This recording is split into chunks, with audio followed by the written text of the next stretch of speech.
Welcome to every one of you here. We are in chapter 34. We have this defiled sister, Dinah, and the perversion of the people of Canaan who have this horrible deed done and then want to marry Dinah. And we're talking about Christ protecting his bloodline and how this was not in the will of Christ to be mingling seed with Canaanites. Okay, now, we realize here that these people have the complete package of Baal worship, and that they do not like the circumcision because it's against their God. When Abraham was told to do this, that was to symbolically remove that foreskin, which is where Horus, the divine child, or Baal himself sits on top of the pyramid, the phallic symbol, you see, the paramount. It aligns on their timetable, and that's important in their religion. So to take that and remove it meant you're removing their God. So the whole idea of circumcision was an abomination to the people of the Middle East. Even back with Moses, his wife, Zipporah, was upset because the angel of the Lord was coming there to get really angry over this, not circumcising the son. And so she did it with a sharp rock, but she called Moses a bloody man, and etc. Because Jethro in the Old Testament, and that's one of the really peculiar, where it's just not the same in Jaser. They call him Revel in Jaser. How did that name get changed to Revel in Jaser? I don't know. But here in Genesis, the real name is Jethro, and he is an occult priest. It takes him a while to change. And at this point, she still thought the circumcision was a terrible deal. Now, this is going to go into that here, okay? But also, I want you to note the pervertedness of these people, these Hivites, here in the land of Shechem, okay? And how in the world you could rape a girl and then be in love is beyond a moral compass of any kind. All right, so with that in mind, here we go with this famous, ungodly, horrible rape of Dinah. Verse 1 in chapter 34 in Genesis, and Dinah, the daughter of Leah, which she bare unto Jacob, went out to see the daughters of the land. Now that's her right to go out and see the daughters, is it not? And we got lots of details on this in Jaser. And when Shechem, the son of Hamor, the Hivite, prince of the country, saw her, he took her and lay with her and defiled her. So that is a rape, folks. And his son clave unto Dinah, the daughter of Jacob, and he loved the damsel, and spake kindly unto the damsel. Now, if that's true, that he really loved her, how could he do that? But it's a perverted love, isn't it? For and Shechem spake unto his father Hamor, saying, get me this damsel to wife. Okay, and 5, and Jacob heard that he had defiled Dinah his daughter. Okay, this is in parentheses. Now his sons were with his cattle in the field, parentheses end. And Jacob held his peace until they were come. In 6, we have a new paragraph. And Hamor, the father of Shechem, went out unto Jacob to commune with him. And the sons of Jacob came out of the field when they heard it, and the men were grieved. And they were very wroth, because he had wrought folly in Israel, in lying with Jacob's daughter, which thing ought not to be done.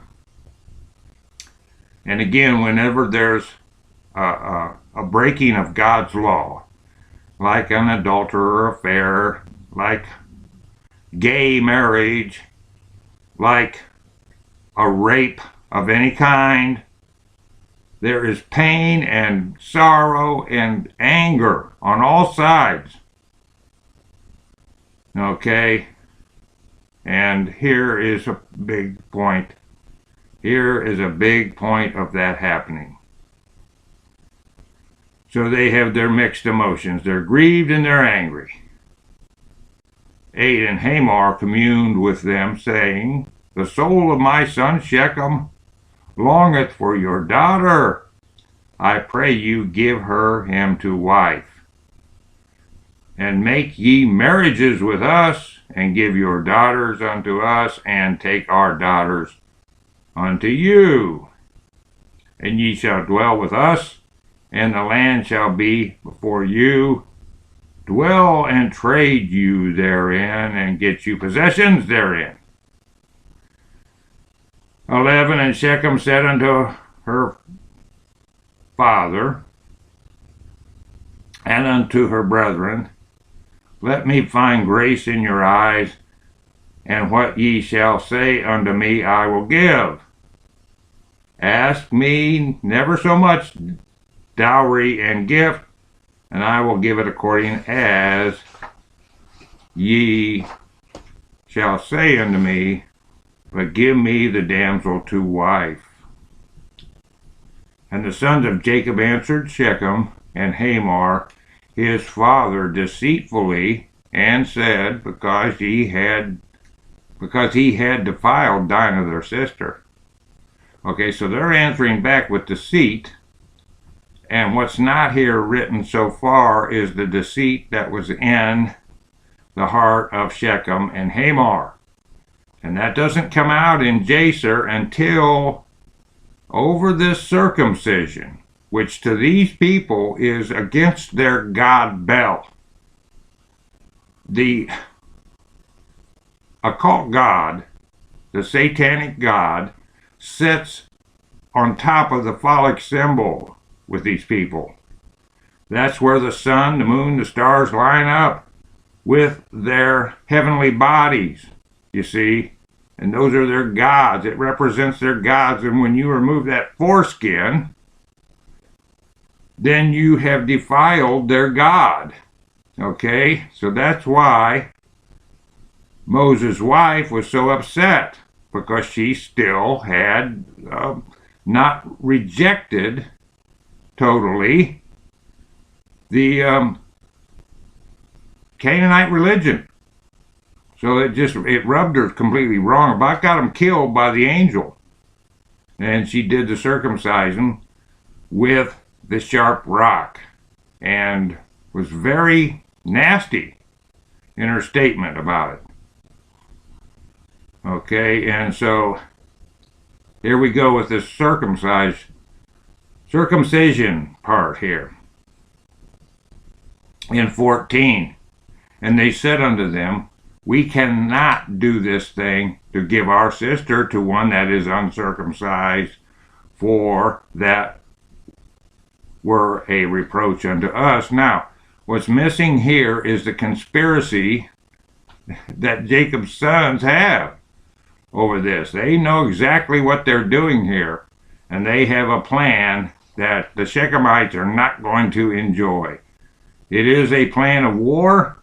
It is a beguiling. It's a sneaking up on them like a sneaky snake, and it's going to send the shivers through the Middle East.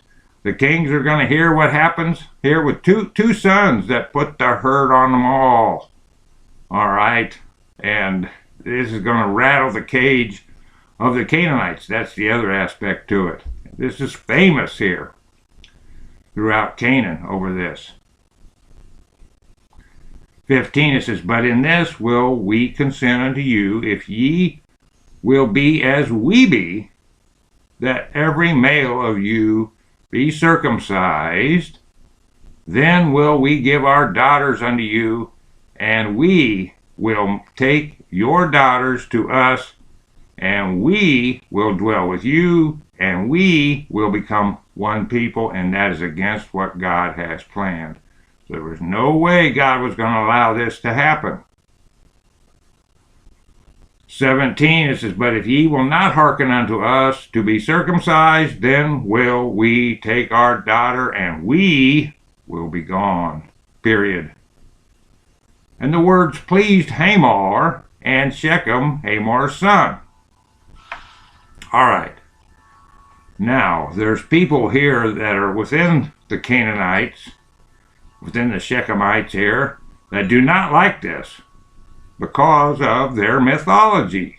That they've been raised with it, their dad's been raised with it, it's been around thousands of years. And they don't like it. So then out comes Hamor and Shechem with their end of it. How they're going to destroy Israel in all this and become one seed. And that don't mean they're going to be like Jacob's mythology. No, they're not going to absorb God Almighty. No.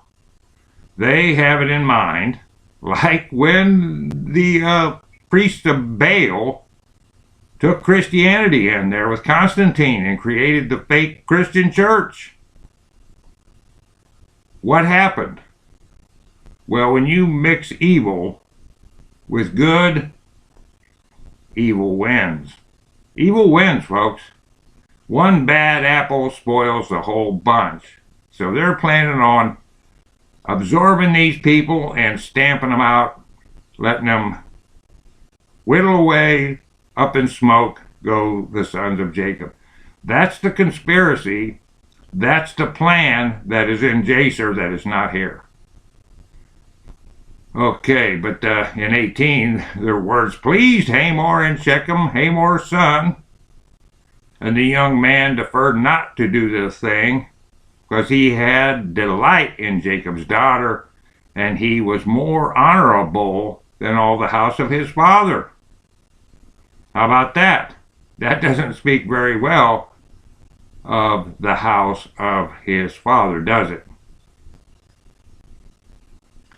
20 is a new paragraph, "And Hamor and Shechem his son came unto the gate of their city, and communed with the men of their city, saying, These men are peaceable with us, therefore let them dwell in the land, and trade therein, for the land, behold, it is large enough for them. Let us take their daughters to us for wives, and let us give them our daughters." 22, "Only herein will the men consent unto us, for to dwell with us to be one people, if every male among us be circumcised, as they are circumcised." Now listen to this part. Here comes a little inkling of their plan. "Shall not their cattle and their substance and every beast of theirs be ours?" Question mark. Yeah, see, that's where the argument went on, and he said, "No, we're gonna absorb these people. We're gonna be the ones leading the pack. They're gonna follow us. So won't theirs be ours? Only let us consent unto them, and they will dwell with us." 24, "And unto Hamor and unto Shechem his son hearkened all that went out of the gate of his city, and every male was circumcised. All that went out of the gate of the city. Period. However, there's some people here that don't like this at all. And that is amplified there and explained very well there in Jacer. 25. And it came to pass on the third day, when they were sore, that two of the sons of Jacob, Simon and Levi, Dinah's brethren, took each man his sword, and came upon the city boldly, and slew all the males. Period. Okay, and like I said, this traveled across the Middle East. They knew to fear these people, and this was supernatural. I mean, even if you were circumcised, two people could not whip all the male people of this land. This was the hand of God here with these people, and Jacer explains that. 26. And they slew Hamor and Shechem his son with the edge of the sword, and took Dinah out of Shechem's house, and went out. The sons of Jacob came upon the slain, and spoiled the city, because they had defiled their sister. They took their sheep, and their oxen, and their asses, and that which was in the city, and that which was in the field, and all their wealth, and all their little ones, and their wives took they captive, and spoiled even all that was in the house. And 30. And Jacob said to Simon and Levi, Ye have troubled me to make me to stink among the inhabitants of the land, amongst the Canaanites and the Perizzites, and I, being few in number, they shall gather themselves together against me, and slay me, and I shall be destroyed, I and my house. Now, he's wrong about this in 30. He just is, and this was not to be done. And I understand fear. This is a troubled land here, and I'm not knocking Jacob over this. But here he's having trouble adjusting to what went on here. And he was wrong in ever consenting to these people. Okay, and that's going to come out. 31. And they said, Should he deal with our sister as with a harlot? With an harlot.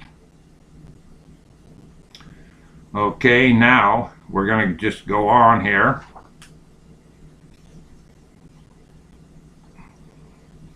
There's some other things here that aren't going to be too good here.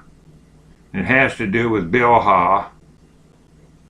All right, and again, there's lots of details in Jacer that we don't have here, but we're headed back to Bethel, and we're going to have the House of Idols purged, and we're going to have the altar at Bethel. Okay, so here we go in chapter 35 in Genesis. And God said unto Jacob, Arise, go up to Bethel, and dwell there, and make there an altar unto God that appeared unto thee when thou fleddest from the face of Esau thy brother. Notice here, Christ is not admonishing the sons of Jacob over this act. They're not. He's not condemning them, saying, why did you do that? Okay. All right. So, again, this is not outside of God's will. This is God's will. But here comes the altar, and notice the gateway place there at Bethel. The one that the Rothschilds and Rockefellers are defiling today. They're there at the porthole to heaven, and they have their great finance center for religion based there in Bethel. The ones that planted the seed of wealth to get Taze Russell, to start his Russellites, which metamorphosed into the Jehovah's Witness, because they predicted the end of the world, of course, and it didn't come. And it financed the Mormons from there. Okay, and they financed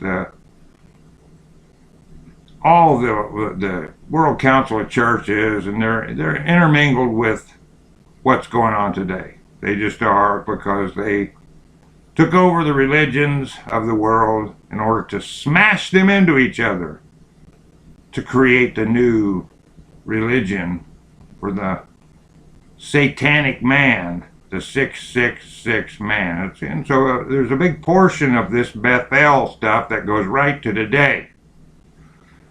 Listen to this in 2. Then Jacob said unto his household, and to all that were with him, put away the strange gods that are among you, and be clean, and change your garments. And let us arise and go up to Bethel, and I will make there an altar unto God, who answered me in the day of my distress, and was with me in the way which I went. Notice the attack of the strange gods here. Can we have that? Can we be mingling the seed, the spiritual seed, the religious seed of these ungodly creatures from the other dimension? Can we have those amongst us? No, we cannot. In 4, and they gave unto Jacob all the strange gods which were in their hand, and all their earrings which were in their ears, and Jacob hid them under the oak which was by Shechem. Again, notice the occult jewelry. Notice the occult gods, and notice the oak tree. Notice the oak tree, folks. All that has meaning. And here, these creepy gods, which represent the fallen angels, are creeping into the seed of Jacob here. And he tells them to purge that. 5, and they sojourned, and the terror of God was upon the cities that were round about them. And they did not pursue after the sons of Jacob. Okay, all that harmonizes perfectly with Jacer. And it's over this destruction that 2 of the sons of Jacob performed with that sword. Okay, so the kings of this Canaan are in fear over that, and that's God's will. In 6, there's a new paragraph. So Jacob came to Luz, which is in the land of Canaan, and in parentheses, that is Bethel, he and all the people that were with him. In 7, and he built there an altar, and called the place El Bethel, because there God appeared unto him when he fled from the face of his brother, and that was Jesus Christ. El Bethel, God in Bethel. And the translators are saying here, that is, and this is out of the Hebrew, the God of Bethel. In 8 it says, but Deborah, Rebekah's nurse, died, and she was buried beneath Bethel under an oak, and the name of it was called Elon Bachuth. Period. That is the oak of weeping in the Hebrew, according to the translators. 9 is a new paragraph, and God appeared unto Jacob again when he came out of Padan Aram and blessed him. Again, that's Christ. You can't look on the face of the Father. Again, he's a devouring Holy Ghost fire, and you cannot look and live. All right? So Christ is all through this. In 10, and Jacob said unto him, thy name is Jacob, thy name shall not be called any more Jacob, but Israel shall be thy name, and he called his name Israel. Okay, and we know all about that. 11, and God said unto him, I am God Almighty, be fruitful and multiply. A nation and a company of nations shall be of thee, and kings shall come out of thy loins. Again, here it's not one nation. We cannot be worshiping at this point in history the earthly Israel, which is a creation of Rockefeller and Rothschild. Okay? Netanyahu is not running Israel. He is a slave to the Rothschilds. He is a front man. He is a speaker. You're getting yesterday's politics with a bunch of actors, and the real government is behind it all. All right, now notice here, there's a company of kings. There's more than one nation here, because all nations, the promise is that Abraham would bless all the nations of the earth. All the families of the earth shall be blessed through Jesus Christ, Yeshua. And the king shall come out of thy loins. And the land which I gave Abraham and Isaac, to thee I will give it, and to thy seed after thee will I give the land. And that will come true with the new Jerusalem, north star to earth. 13, and God went up from him in the place where he talked with him. Okay, and that was Jesus Christ. 14, and Jacob set up a pillar in the place where he had talked with him, even a pillar of stone, and he poured a drink offering thereon, and he poured oil thereon.